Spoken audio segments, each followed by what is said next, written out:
Você já ouviu aqui na nossa programação com a nossa reportagem que o acordo entre União Europeia e Mercosul foi aprovado hoje, depois de mais de 25 anos de negociações, e será assinado no dia 17 de janeiro, no Paraguai. Nós conversamos agora com Roberto Jaguaribe, que é conselheiro do Centro Brasileiro de Relações Internacionais, foi também embaixador do Brasil na Alemanha. Muito boa tarde ao senhor e seja bem-vindo. Boa tarde a vocês. Obrigada Boa tarde, embaixador. Desculpa, Carol. Obrigada, embaixador, pela gentileza de conversar conosco. E esse acordo ele tem sido tratado como um acordo histórico, mais ambicioso. De forma resumida, o que faz desse acordo tão grandioso do ponto de vista comercial e político? Bom, desde logo a sua dimensão, né? É o maior acordo em termos de dimensão de populações afetadas aqui, tirando coisas que se fazem com a Índia, né? Mas o acordo com a União Europeia cobre 730 milhões de habitantes entre Mercosul e Europa, com o PIB em PPP na casa dos 35 trilhões de dólares, também possivelmente o maior bloco comercial em termos de PIB em PPP, junto com os três países do antigo NAFTA, né? Estados Unidos, Canadá e México. Por outro lado, mas isso aí por si já dá uma dimensão extraordinária do que representa esse acordo. Por outro lado, nesse momento particular em que vivemos, de mudanças muito acentuadas no âmbito político, no âmbito comercial, no âmbito econômico, esse acordo dá um norte de regularidade, de equilíbrio, permite a duas regiões que precisam de maior dinamismo encontrarem as suas complementariedades, que são muito significativas, e também acentuarem as suas convergências, né? Brasil, Mercosul e Europa têm convergências importantes no momento de muitas disputas globais, convergências sobre a relevância da democracia, convergências sobre a relevância da sustentabilidade, convergências sobre a relevância dos direitos humanos, convergências sobre a necessidade de direito internacional para equilibrar a governança global e de respeito ao direito internacional.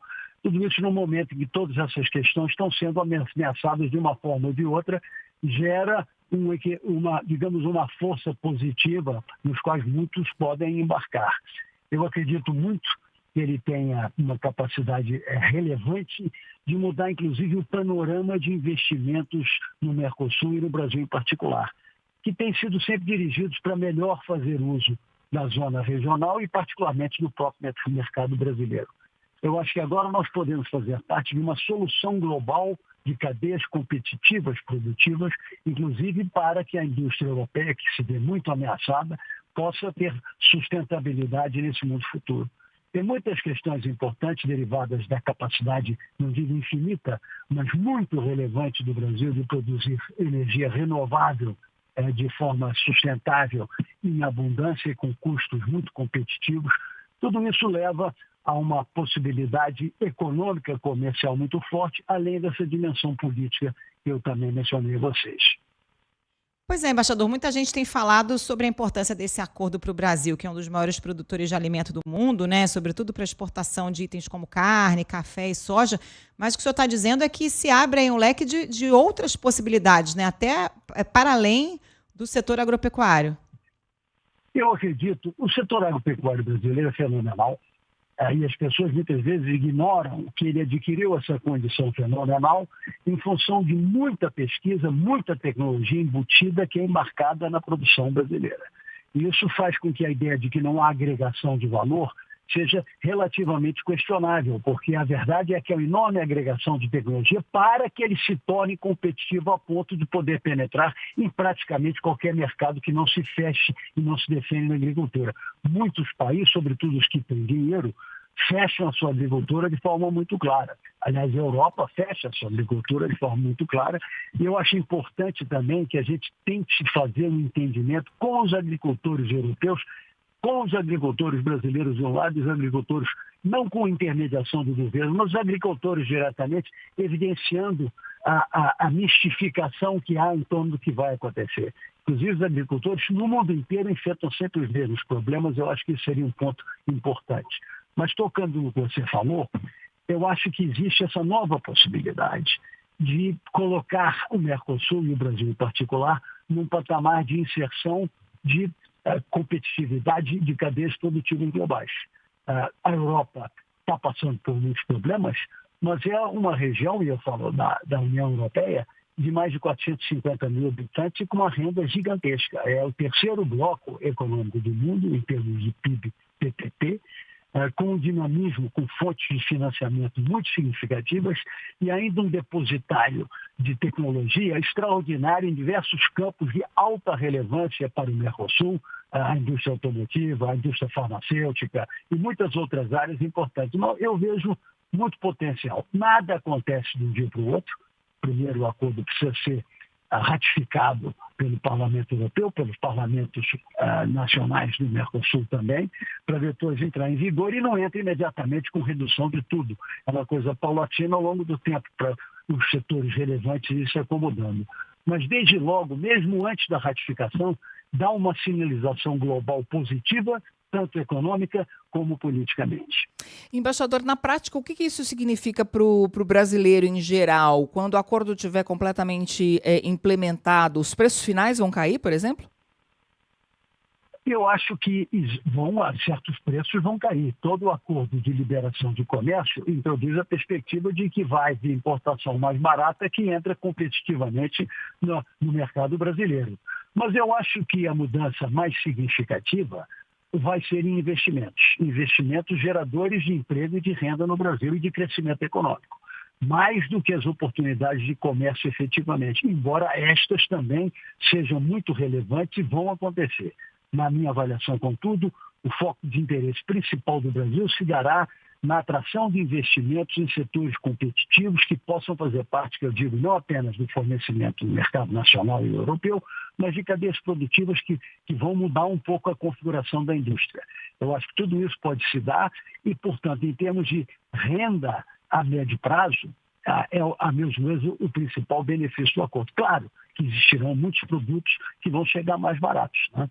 E isso também faz uma diferença para o consumidor.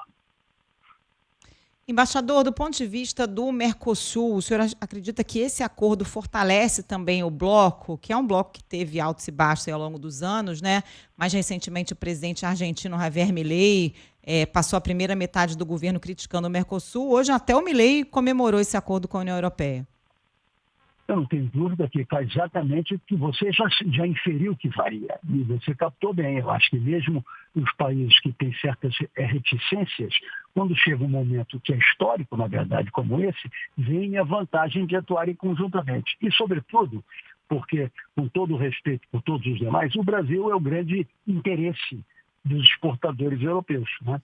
Então, eles se beneficiam. É como se o Brasil desse uma carona, embora, para nós, todos os demais juntos fortalecem a nossa posição e dão uma atratividade ainda maior. De modo que eu acho que, indubitavelmente, um acordo como esse, o maior acordo que o Mercosul já fez, aliás, como eu disse, um dos maiores, se não o maior acordo em termos de PIB conjunto, um PPP dos países integrantes no mundo, tem um impacto muito significativo nisso. Eu acho que abre caminho também para novas inserções, como já estão em curso as negociações com diversos outros países. E eu acredito que esse ímpeto vai continuar. Embaixador, para a gente concluir, a França é contrária ao acordo, né? E afirmou hoje que prepara uma reação. O senhor já explicou aí que são várias etapas até o acordo começar a valer. De que forma poderia ser essa reação da França e poderia ter consequências? Olha, há muitas questões que eu não domino para te dar a resposta precisa. Sobretudo o que já se mencionou que seria feito seria um questionamento jurídico. Eu tenho a impressão de que isso pode gerar complicações e atrasos, mas também eu tenho a impressão de que, no caso de que ele seja aprovado no Parlamento Europeu, muito dificilmente deixará de ser implementado. Eu acho que o caso da França é uma expressão de problemas crescentes que a Europa se confronta.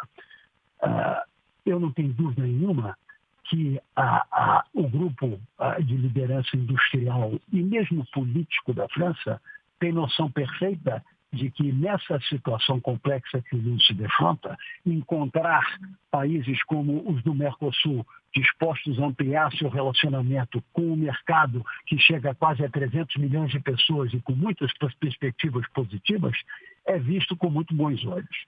Por outro lado, há uma reação atávica, assim eu diria, sentimental e afetiva, muito mais do que racional, de grupos de agricultores na Europa. Por isso eu digo que eu acho importante que os agricultores se entendam, porque eles sabem falar a mesma língua.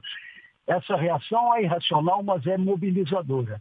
E a França se encontra num momento de muita fragilidade, uma sequência de vários primeiros ministros tendo que ser trocados, um governo completamente minoritário, e o presidente Macron não quer correr o risco de perder mais ainda apoio popular. Eu não tenho capacidade de falar isso com convicção perfeita, mas eu tenho a minha convicção pessoal de que o próprio Macron, no íntimo, sabe que esse acordo é necessário para a Europa, mas ele não tem condições de vender. O que, na verdade, infelizmente, se distancia muito de um exemplo outro francês interessante, que foi o Mitterrand, quando chegou no governo, tirar a pena de morte da França. A França era um dos últimos países da União Europeia que ainda tinha a pena de morte, e a pena de morte era aprovada por 70% da população. Mas liderança significa isso, você fazer alguma coisa porque você está convencido que é para o bem do seu país. Foi o que o Mitterrand fez e acabou dando certo com tudo, apesar da resistência de 70% dos franceses naquela época. Eu espero que ele possa se mirar ao Macron, no exemplo do Mitterrand, para ver se isso pode levar a uma harmonia um pouco maior. Além do mais, como todos nós sabemos, a França tem uma relação especial com o Brasil, uma relação de proximidade, uma relação que nasce com missões culturais que tiveram muito impacto e influência no Brasil. Há um entendimento muito grande entre os governantes dos dois países, nesse momento particular, um entendimento direto entre o presidente Lula e o presidente Macron. Eu acho que tudo isso pode ajudar a evitar que isso tome um curso que seja complicador desse processo. Embaixador, muito obrigada pela conversa conosco, pelos esclarecimentos. Uma ótima tarde ao senhor. Muito obrigado a vocês e agradeço a sua oportunidade de falar com vocês. Até logo. Muito obrigada, até logo. Conversamos com Roberto Jaguaribe, conselheiro do Centro Brasileiro de Relações Internacionais, foi também embaixador do Brasil na Alemanha.